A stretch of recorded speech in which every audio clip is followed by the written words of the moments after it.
नमस्कार दोस्तों। आज की कहानी मनुष्य के बार बार जन्म मरण का क्या कारण है।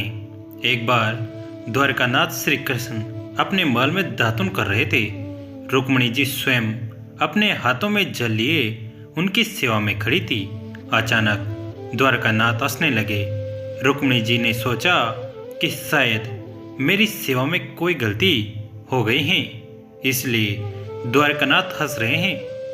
रुक्मिणी जी ने भगवान श्री कृष्ण से पूछा, प्रभु आप दातुन करते हुए अचानक इस तरह हंस क्यों पड़े? क्या मुझसे कोई गलती हो गई? कृपया आप मुझे अपने हंसने का कारण बताएं। श्री कृष्ण बोले, नहीं प्रिय, आपसे सेवा में त्रुटि होना कैसे संभव है? आप ऐसा न सोचे, बात कुछ और है।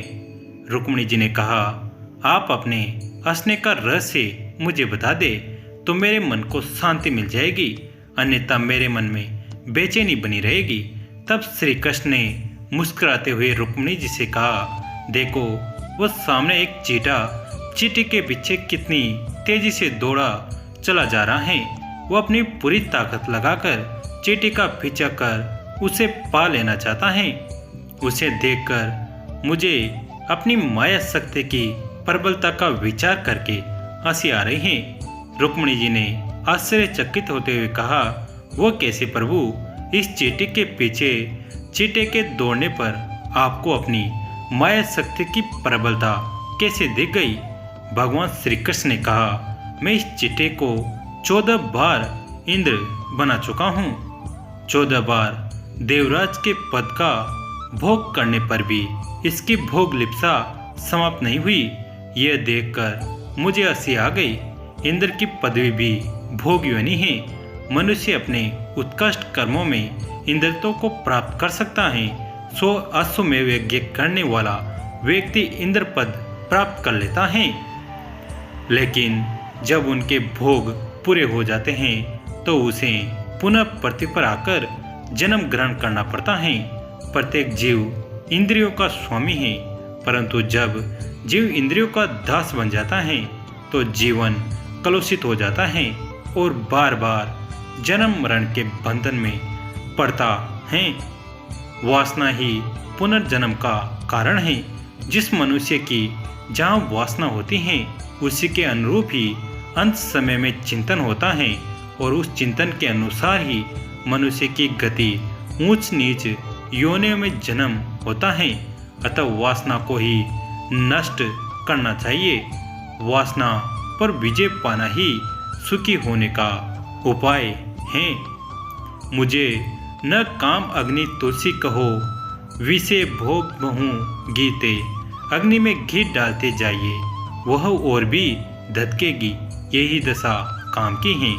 उसे बजाना हो तो संयम रूपी शीतल जल डालना होगा। संसार का मोह छोड़ना बहुत कठिन है। वासनाएं बढ़ती हैं तो भोग बढ़ते हैं। इससे संसार कटु हो जाता है।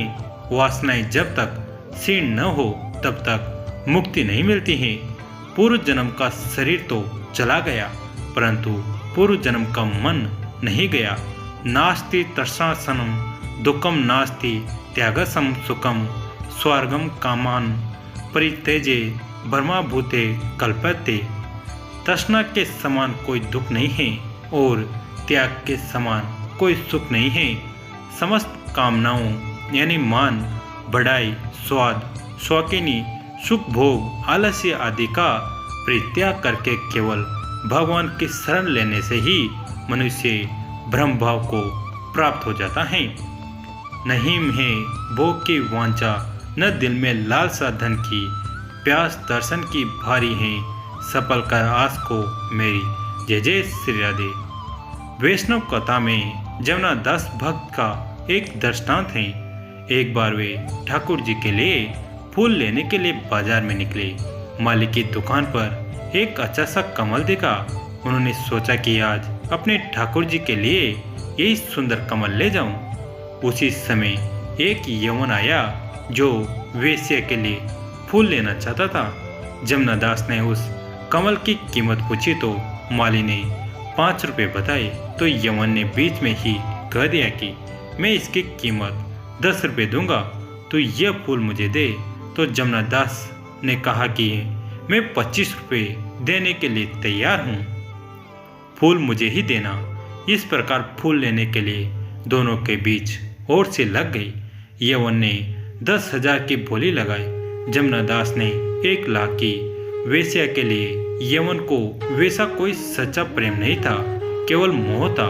उसने सोचा कि मेरे पास 1,00,000 रुपये होंगे तो कोई दूसरी स्त्री भी मिल जाएगी। पर जमुना दास भक्त के लिए ठाकुर जी सर्वस्व थे।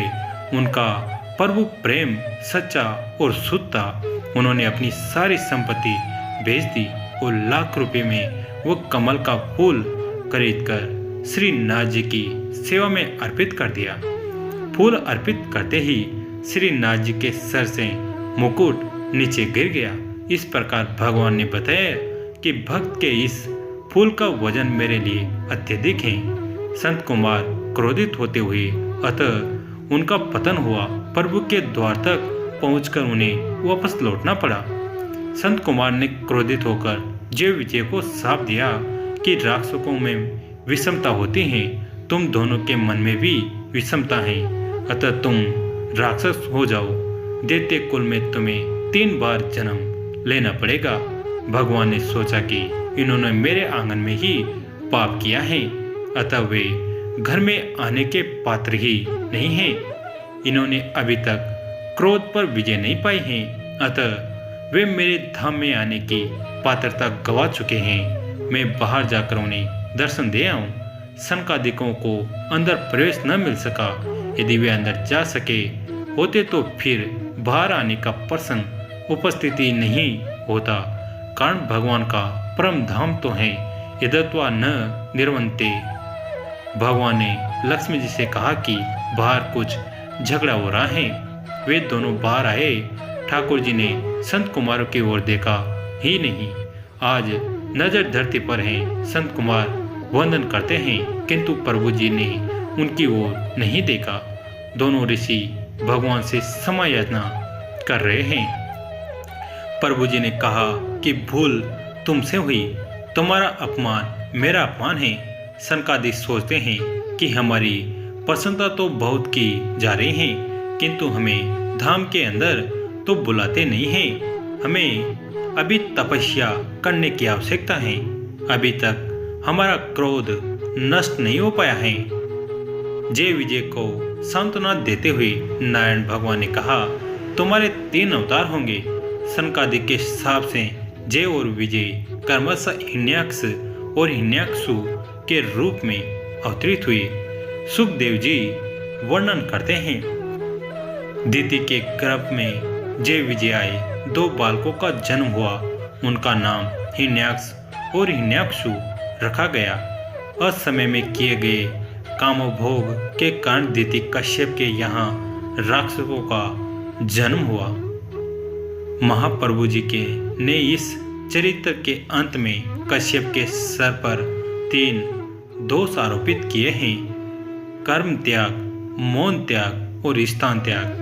तो दोस्तों, कैसी लगी आज की कहानी कमेंट करके जरूर बताइए। वीडियो को लाइक करें, चैनल को सब्सक्राइब करें, घंटी के बटन को दबाकर ऑल पर क्लिक करें। दोस्तों, इस कहानी को अपने दोस्तों के साथ, फैमिली के साथ शेयर जरूर करें। कहानी अंत तक देखने के लिए आप सभी का तहे दिल से धन्यवाद। जय श्री राम दोस्तों।